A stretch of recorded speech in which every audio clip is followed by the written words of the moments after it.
Bizim 24-cü test tapşırığı, 24 və 25-ci test tapşırığı əziz şagirdlər, mətn testidir.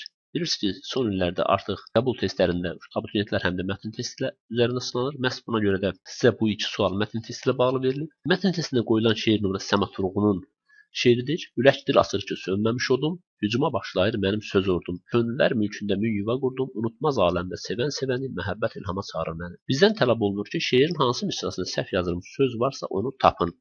Demək, ürək dil açır ki, sönməmiş odum. Birinci misrada səhv yazılan söz yoxdur.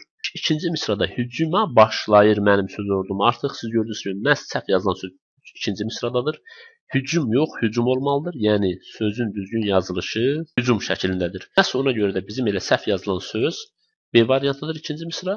Digər misralara diqqət edək. Könüllər düzgündür, mülkündə düzgündür, min yuva qurdum. Unutmaz aləmdə sevən sevəni, məhəbbət ilhama çağırır məni. Şeirin digər misralarında səhv yazılan söz yoxdur. Ona görə bizim testin düzgün cavabı B variantıdır.